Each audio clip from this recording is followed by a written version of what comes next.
ఆయన కాపాడకపోతే మనం ఎవరం కూడా కాపాడబడలేము. సో అది ప్రార్థన ముఖ్యం. అదే సమయంలో అనాలోచితంగా ఉండకుండా వివేకవంతులుగా ఉండమని, ఒక ఆలోచన కలిగి ఉండమని దేవుని వాక్యం సెలవిస్తుంది. పాము వలె వివేకంగాను, పావురం వలె నిష్కపటంగా ఉండమని. ఎందుకంటే మనం ఉన్నది తోడేళ్ల మధ్యలో ఉన్నామట. చూద్దాం ఒకసారి 10వ అధ్యాయం, మత్తయి సువార్త 10వ అధ్యాయం 16-17 చదవండి. Matthew chapter 10 verse 16 and 17. తోడేళ్ల మధ్యలో మీరున్నారన్నాడు. ఇదిగో తోడేళ్ల మధ్యకు గొర్రెలను పంపినట్టు నేను మిమ్మల్ని పంపుచున్నాను. గనుక పాము వలె వివేకములను, పాము వలె వివేకులను, పావురు వలె నిష్కపటులై ఉండండి. Behold, I send you forth as a sheep in the midst of wolves. Be therefore wise as serpents and harmless as doves. అంటే పావురు వలె నిష్కపటంగా ఉండడం నేర్చుకోవాలి. దేవుని ఎదుట, మనుషుల ఎదుట కపటం లేని వారిగా జీవిద్దాం. అదే సమయంలో పాము వలె వివేకంగా ఉండమన్నాడు. అసలు పాముతో ఎందుకు పోల్చాడు? సర్పం కదా అది.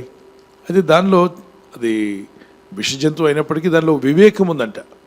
ఏంటి వివేకం అంటే, మీరు దారిలోకి వెళ్ళి చూడండి.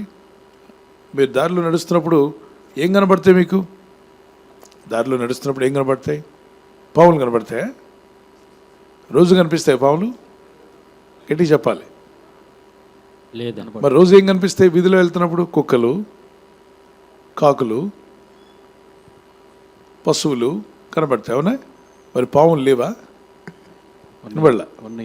ఉన్నట్ట లేనట్ట? కానీ అవి కనిపిస్తాయా? ఎప్పుడో ఒకసారి, రోడ్డు దాటేటప్పుడో, ప్రతిసారి కనపడవు. మరి అవి ఉన్నాయి. మరి ఏం చేస్తున్నాయి? వాటి పని అవి చేసుకుంటూ వెళ్తున్నాయి, పెద్ద హడావుడి ఏమి లేకుండా. వాటికున్న పని అవి చేస్తూ వెళ్ళిపోతున్నాయి. అలాగనే భక్తి కలిగిన దేవుని బిడ్డలు హడావుడులు మాని, హంగు ఆర్పాటాలు పక్కన పెట్టి ప్రార్థించుకుని ముందుకు వెళ్ళండి. దేవుని సహాయాన్ని కోరండి. రాజీవ్ గాంధీ గారి చుట్టూ సెక్యూరిటీ ఉంది. రాజీవ్ గాంధీ గారు మన ప్రధానమంత్రిగా ఉన్నప్పుడు ఆయన చుట్టూ సెక్యూరిటీ ఉంది. ముందు వెనక చుట్టూ ఆర్మీ వాళ్ళు ఉన్నారు, ఇంటలెక్చువల్స్ ఉన్నారు, ఇంటెలిజెన్స్ దానికి సంబంధించినటువంటి అధికారులు అందరూ ఉన్నారు. అలాగే వెపన్స్ ధరించుకున్న వాళ్ళు కూడా ఉన్నారు. ఆయన యుద్ధకు మరణం ఎలా వచ్చిందంటే పూలదండ రూపంలో వచ్చింది. ఆయన గార్లాండ్ వేస్తూ ఆమె నడుము కట్టుకున్న బాంబు నాన్ చేస్తే అక్కడక్కడే ఆయన ప్రాణం పోయింది. ఇందిరాగాంధీ గారికి చక్కని సెక్యూరిటీ ఉంది, ఆర్మీ ఉంది. వాళ్ళ సెక్యూరిటీలో ఒక అతను ఆమె ప్రాణం తీశాడు. అది ఎంతో విచారకరమైంది.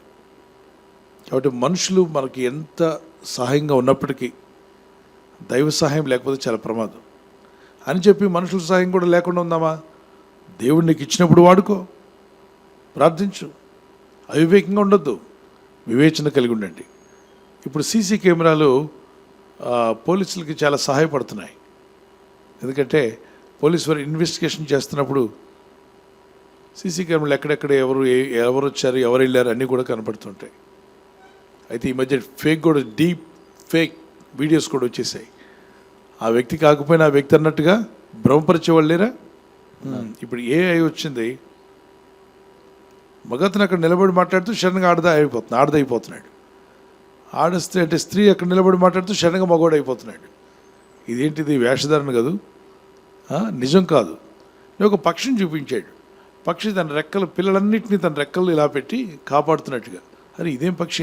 ఇలాంటి పక్షులు కూడా ఉన్నాయా? రెక్కలతో పిల్లల్ని కాపాడుకుంటే కానీ అది వెరైటీగా చాలా పిల్లలు ఉన్నాయి. వాటి చుట్టూ కూడా దాని రెక్కలు చాపి కాపాడినట్టుగా చూపిస్తున్నాడు. అదంతా ఏఐ క్రియేటెడ్ అంట. నిజం కాదు. అవి నిజం కానివి కూడా నిజంగా ఉన్నట్టుగా క్రియేట్ చేస్తున్నారు. కనుకనే ఆన్ రికార్డ్ అనేది మనకు ఉండాలి. దేవుని విశ్వాసం ఉంచిన మనం లోకానికి భయపడుతూ బతకూడదు, మరణానికి భయపడాల్సిన అవసరం లేదు. అయితే నిర్లక్ష్యంగా ఉండొద్దు అన్నాడు. దేహాన్ని చంపిన తర్వాత మరి ఏమీ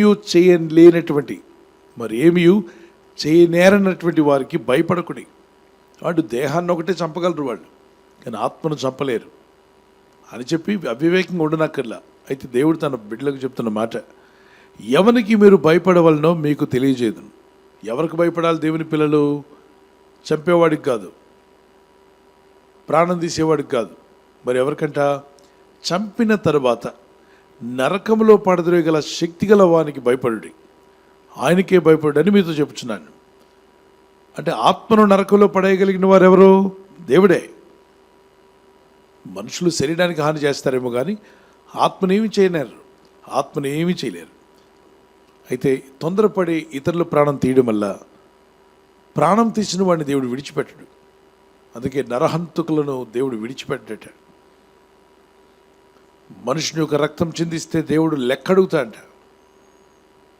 సో దేవుని ప్రజలారా, అంత్య దినాల్లో జీవిస్తున్న మనం భక్తి కలిగి జీవించండి, దేవుని సహాయం మీద ఆధారపడండి. నిన్ను కాపాడువాడు కునుకడు నిద్రపోడని చెప్పిన వాగ్దానం ఎత్తి ప్రార్థించండి.